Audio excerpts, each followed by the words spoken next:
বিরোধীদের ডাকা ভারত বন্ধের পাশাপাশি বিজেপির ডাকা 12 ঘন্টার উত্তরবঙ্গ বন্ধে দক্ষিণ দিনাজপুর জেলায় মিশ্র প্রভাব পড়েছে। বেসরকারি পরিবহন ও দোকানবাজার বন্ধ থাকলেও বন্ধ পিকেটার্সদের উপেক্ষা করে সরকারি পরিবহন পথে নামলেও তাতে যাত্রী সংখ্যা তেমন দেখা যায়নি। অপরদিকে বালুরঘাট পুরবাজারে সকালে মাছের পাইকারি বাজার খোলার খবর পেয়ে বিজেপি সমর্থকরা সেখানে গিয়ে তা বন্ধ করে দেন। এখনও পর্যন্ত জেলার বন্ধ শান্তিপূর্ণভাবে পালিত হচ্ছে। কোনো অপ্রীতিকর ঘটনার খবর না থাকলেও বেলা বাড়ার সাথে সাথে অফিস কাছারি খোলার সময় এগিয়ে আসার সময় বন্ধের আসল চিত্র পরিষ্কারভাবে জানা যাবে বলেই মনে করছে পুলিশ প্রশাসন। আপনারা জানেন, গতকাল আমাদের উত্তরকন্যা অভিযান ছিল সমস্ত পুলিশের অনুমতিক্রমে।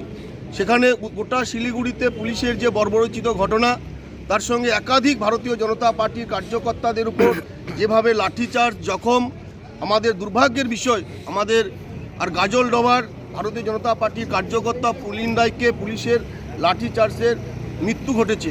এই দুর্ভাগ্যজনক মৃত্যুর প্রতিবাদে এবং পুলিশি আর চরম অরাজকতার প্রতিবাদে আজকে ভারতীয় জনতা পার্টির পক্ষ থেকে আর উত্তরবঙ্গ 12 ঘন্টা বন্ধ আমরা ডেকেছি। আর তারই ফলশ্রুতি হিসেবে আমরা বালুরঘাট বাস স্ট্যান্ডে আর আজকে আর এই ধর্ণা পিকেটিং